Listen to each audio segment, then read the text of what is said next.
नोंथांमोनाथ' बुंदों दिनै एक्स एनडिबिफोरखौ पुलिस मिलिटारियाव बा आसाम पुलिसाव सोबाय होननानै नोंथांमोना बुंदों। बिनि थाखायसो दिनै नरेन्द्र मोदी बिथाङा दिनै बे बर'नि महाउत्सब दिल्लीयाव स्पष्ट भाबै बे खोथाखौ बुंनो हादों।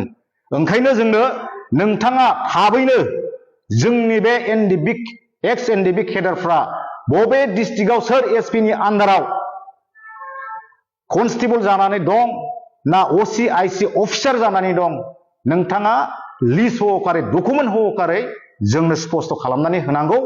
बेखौ जों दिनै नोंथांमोननाव प्रमद बर', इउजि ब्रह्म, दिपेन बर', गबिन्द बसुमतारी आरो रन्जित बसुमतारी नोंथांमोनखौ जोङो स्पष्ट खालामनो थाखाय जों दिनैहाय तामुलपुरनिफ्राय एक्स एनडिबिन जानानै नोंथांमोनखौ स्पष्ट होनो थाखाय जों खावलायदों। हेल' रायजो राजा नोंथांमोनखौ आंनि गोदान भिडिअ फिन खेबसे बयखौ बरायहरनाय थाबाय। दा नोंथांमोना आंनि भिडिअखौ थाम्बनेइलाव नायना मोनथिखाबाय जानो हागौ आं दा मानि सायाव बे भिडिअखौ लाबोदों। दा नोंथांमोना आंनि भिडिअआ एसे लेट जादों आरोखि, मानो होनोब्ला एसे गगा मोननाया बारा जादों आरोखि। दा बिनि थाखाय आं भिडिअखौनो लाबोनो हायाखै नोंथांमोन। दा जिखुनु बेखौ दोनथ'दो नोंथांमोन। दा गुबै खोथायाव फैदो। दाख्लि बावैसो जानानै थांनाय दिल्लीयाव जादोंमोन फार्स्ट बड'लेण्ड महत्सब, नङा होमबा नोंथांमोन? बे बड'लेण्ड महत्सबआवहाय जे नरेन्द्र मोदी बिथाङाहाय जे एक्स एनडिबिफोरनि थाखाय आरो जोंनि बिटिआर सरकारनि थाखाय फान्डफोर आरो रिहेबिलिटेसननि सायाव आरो जबनि सायाव एक्स एनडिबिफोरनि सायाव आरोखि माखासे बाथ्रा बुंलांदों। बे बाथ्रा बुंलांनायावहाय जे माखासे एक्स एनडिबि वेलफेयारनि सोद्रोमाफोरा जे तामुलपुराव मोनसे मेलावहाय जे बिथांमोना बे मेलनि गेजेरजों खौरांगिरिनि सिगाङाव जे फोरमायदों बिथांमोनाहाय जे नोंथांमोनाहाय दा नुगोन आरोखि बेखौहाय जे नोंथांमोनाहाय हारिखौ मोजां मोनोब्ला आंनि बुंनायखौ खोनासंग्रोदो आरोखि। दा फार्स्ट बड'लेण्ड महत्सबआव नरेन्द्र मोदी बिथाङा जे बिटिआर सरकारनो 1500 कौटि बोसोरावहाय जे हरदों आरो एक्स एनडिबिफोरनोहाय रिहेबिलिटेसन 5 लाख करि जे बिथाङा होजोब्बाय बेफोरबायदि फोरमायदों। आरो बिनि उनावहाय एक्स एनडिबि बिथांमोनखौहाय जे आसाम पुलिस आर्मिफ्रावहाय जे साख्रि मोनजोब्बाय। दा साख्रिथ' मोनजोबाखै, आसाम पुलिसावहाय जे दाख्लैसो रिक्रुटमेन्ट जानानै थांबाय इन्टारभिउआ दाख्लैसो जानानै थांदों। बेनो आरोखि जे आसाम पुलिसाव जे एक्स एनडिबिफ्रा 2% जे रिजार्भ जानानै दं आरोखि आसाम पुलिसावहाय, बे नंगौ, बे सैथो। खिन्थु दा फिजिकेल एग्जामा जोबखांबाय आरो दा नै रिटेन एग्जाम दं आरोखि। दा रिटेन एग्जामनि उनावसो जे फिथाइखौ गुबै फिथाइखौ बेखौ मोनथिगोन आरोखि। दा नोंथांमोन हादरनि गाहाय मन्त्रि नरेन्द्र मोदी बिथांनि खोथाखौ लानानैनो दा एक्स एनडिबिनि गेजेराव अर जोंखांदों आरोखि नोंथांमोन। दा बिथांमोनाहाय मा फोरमायखो, मा बुंदों जे बिटिआर सरकारनि सायाव।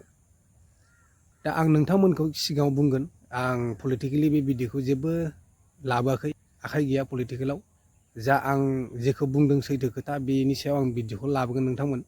दा नोंथांमोनाहाय भिडिअखौ नायग्रोदो आरोखि। जा एक्स एनडिबि वेलफेयारनि सोद्रोमाफोराहाय मा बाथ्रा फोरमायखो फिनजाथायावहाय, दा नोंथांमोना खोनासंग्रोदो आरोखि। खोनासंनानै नोंथांमोना नोंथांमोननि बुजिनायफोरबायदि कमेन्टनि गेजेरजों खिथाहरदो आरोखि नोंथांमोन। बे 1500 कौटि थाखाखौ लाबोनानै जोंनि बिटिसिनि सिएम प्रमद बर' बिथांजों लोगोसे नैबे बिटिआर सालायगिरि दैदेनगिरि बिथांमोन इउजि ब्रह्म, रोनगोरा नार्जारि, गबिन्द बसुमतारी, रन्जित बसुमतारी बिथांमोना बे फैसाखौ लाबोना बहा दोनखुमा फैखो? लाबोखानाय बायदि जोंनि सेंग्राफोरनो स्पेसियेल रिक्रुटमेन्ट होनांगौमोन, आर्मि मिलिटारि पुलिस बैसो थानाय मानसिफोरखौ, बेखौ बिथाङा सासेबो होनो हायाखै। जेलाव दोनबाय गोथां बिथांमोना थैनानैनो दङ। बिथांमोनखौ दिनै बुथारदोंना बुथाराखै प्रमद बर' बिथाङा? दिनै जायनिखि जोंनि आन्दलननि फाउन्डार लिडार, बे लिडारखौ शाहजाहान बायदि जेलाव जोबथेनानै दोननानै बिथाङा बे औरंजेबनि आखुजों दिनै जोंनि बिटिसिखौ सासन खालामदों। जोंनो हिसाब नांगौ 1500 कौटिखौ बहा गारखो, बहा बाहायखो? थांनाय 15 थारिखआव दिल्लीयाव बर'लेण्ड महाउत्सव खुंनाय जादोंमोन। बेवहाय जोङो भारतनि प्रधान मन्त्रि नरेन्द्र मदि बिथांनि माखासे बाइकखौ जों नुनो मोनदों, लेक्सारखौ नुनो मोनदों। आरो बे लेक्सारखौ खोनानानै जों ओरैबायदि मोनसे आसुरित फिलिंस खालामदों आरोना। ओरैबायदि बुंबाय नरेन्द्र मदि बिथाङा जोंनि एक्स एनडिबि फोरनि थाखाय 1500 कौटि थाखा भारत सरकारा हरदों होननानै। दा बेखौनो जों दिनै आसुरित जादों। बे 1500 कौटि थाखाखौ लाबोनानै जोंनि बिटिसिनि सिएम प्रमद बर' बिथांजों लोगोसे नैबे बिटिआर सालायगिरि दैदेनगिरि बिथांमोन इउजि ब्रह्म, रोनगोरा नार्जारि, गबिन्द बसुमतारी, रन्जित बसुमतारी बिथांमोना बे फैसाखौ लाबोना बहा दोनखुमा फैखो? जोंनि कुइसना बे। बिथाङा दिनै नरेन्द्र मदि बायदि सासे भारतनि प्राइम मिनिस्टाराथ' नंखाय खोथा बुङा, फैसाखौथ' हरमारदों। किन्तु बिथांमोनहा गावसोरखौनो ओरैबायदि बुंनानै लाबाय प्राइम मिनिस्टार बिथांनि सिगाङावहाय एक्स एनडिबिफ्रालायनो माने गासिबो फैसाखौ मोनजोब्बाय, 4000नि बारा मानसिया फैसा मोनबाय होननानै बुंदों। किन्तु बे फैसाखौबो ओरैबायदि होदों, नंगौ माखासेया मोनदों किन्तु बियो लन हिसाबै मोनदों आरो माखासेया मोनाखै। आरो बेखौ गभर्नमेन्टनो बा बेंकनो बै जाय मोनगिरि बिथांमोनहा होफिननांगौ आरो बे मोनसे। आरो एक्सक्रेसिया जाय मुंख्लं न'खरफोर, बे न'खरफोरनो गासिबो 5 लाख फैसा हरजोब्बाय होननानै बिथांमोनहा बुंदों। किन्तु बेथ' नंखाय। बेथ' नंखाय। जोंनि तामुलपुरावनो अनेक मथा मथि तामुलपुरावनो 400-500सो मार्टियार न'खर दङ, बिथांमोननो दिनै सासेबो मोनाखै। जों नाम मख'नानै बुंनो हायो, चेनियर बेवहाय लिडार बाबुल बर' होननाय दङ, बिथाङा जुडिसियेलमोन, काउन्सिलनि जुडिसियेलमोन, बिथाङा मोनाखै। थिग बेबादिनो प्रफुल्ल नार्जारि होननाय दं, डिम्बिस्वर ब्रह्म होननाय दङ, फरेन बर' होननाय दङ। थिग बेबायदिनो गोबां तामुलपुरावनो 500-600 जनसो मार्टियार न'खर दं आरो बिथांमोना होआखै। बेवहाय अबे रावजों बिथांमोनहा बिदि बुंनो हाखो? ओंखायनो जों आसुरित जादों आरो बहा 1500 कौटि थाखाखौ लाबोनानै बहा होखो? आरो मोनसे खोथाखौ बुंदों, माने बे एक्स एनडिबि फोरनोलायनो माबा पुलिसाव साकरि होजोब्बाय। बिनिखायनो प्रमद बर' बिथांखौ जोङो कुइसन खालामदों। बिथांखौ जों कुइसन खालामदों, आसाम पुलिसाव बिथाङा सोर एसपिनि आन्दाराव बबे डिस्ट्रिक्टआव जोंनि एक्स एनडिबि गथ'फ्रा आइसि, कनस्टेबल, अफिसार जानानै मावनानै दं, बेखौ जोंनो लिस्ट होथों।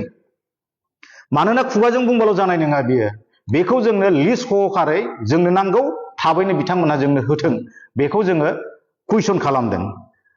आरो मोनसे खोथाखौ बुंबावदों, नरेन्द्र मदि बिथाङा बुंबावदों, आसामनि बिकासनि थाखाय आसाम मा होनदों, बिटिआरनि डेभेलपनि थाखाय, जौगाखांनायनि थाखाय आसाम सरकारा प्रत्येक बोसोराव 800 कौटि थाखा बिटिआर सरकारनो हरदों होननानै बुंदों। जुदि जों पिस एकर्ड खालामदोंब्ला बे फैसाखौ बहा बाहायखो बेखौ जोंनोबो नांगोन। बोसोरावनो जुदि 800 कौटि जुदि फैसा हरदोंब्ला, मथा मथि दा बोसोरब्रै जाबाय नङा होमबा? बोसोरब्रैयाव 3200 कौटि थाखा दिनैहाय बिटिआर गभर्नमेन्टआ मोनबोबाय। जिहेतु जोंबो स्टेक हल्डार, एनडिबिनि थ्रुयैसो नैबे पिस एकर्डआ जादों। बिटिआर एकर्ड होनना बुङाखै नरेन्द्र मदि बिथाङा, पिस एकर्ड होननानै बुंदों। जुदि पिस एकर्ड जामारदोंब्ला बे उन्नयननि फैसाया बहा थांखो? स्पेसियेलि बुंदों एडुकेसन आरो हेल्थ, सावस्रि आरो सोलोंथाइ, बेवहाय बे फैसाखौ हरदों होननानै बुंदों।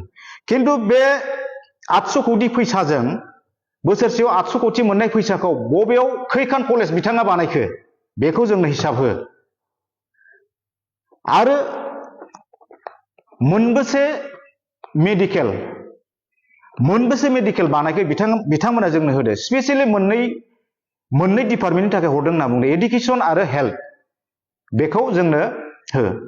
जि समाव नरेन्द्र मदिया मानगोनां भारतनि प्राइम मिनिस्टार नरेन्द्र मदिया जिथिया खोथा बुंदोंमोन, एनडिबिफोरनो बिदि होबाय होननानै, एनडिबिफोरनो साकरि होबाय, एनडिबिफोरनो एक्सक्रेसिया होबाय, थांनानै थानाय माबाफोरनो फैसा होबाय होननानै 4 लाख कौटि होबाय होननायाव, आरो जेल मुक्त जाबाय, केस जोबजोब्बाय होननायाव, दिनै इउजि ब्रह्ममोनहा दिपेन बर' बिथांमोनहा प्रमद बर'मोनहा ओरैबायदि आखाइ खबबाय जोंथ' लाजिदों बबेयावहाय नुखो बिथांमोनहा बे गासिबो जाजोब्बाय होननानै बबेयावहाय पुलिस साखरि होखो बिथांमोनहा बिनिखायनो जों बुंदों ओरैनोल' बुंबा जानाय नङा प्रमद बर' इउजि ब्रह्म गबिन्द बसुमतारी रन्जित बसुमतारी दिपेन बर'मोनहा जोंनो डकुमेन्ट सहकारै लिस्ट सहकारै जोंनो होथों बबे डिस्ट्रिक्टआव जोंनि एक्स एनडिबिफ्रा सोर एसपि नि आन्दाराव आइसि ना कनस्टेबल ना असि जानानै दं ना अफिसार जानानै साख्रि मावनानै दङ बेनि हिसाबखौ जोंनो होथों हायोबा बिथांमोना जों लाजिदों बिथांमोनहा जि बिराद आखाइ खबलाबायदों खिन्थु प्रमद बर' नोंथांखौ जोङो कुइसन खालामदों नोंथांखौ जों बुंदों बे हिसाबखौ नोंथाङा सानसे नङा सानसे जोंनो होथारनांगोन खारन नोंथांनि पावारा सानफ्रामबो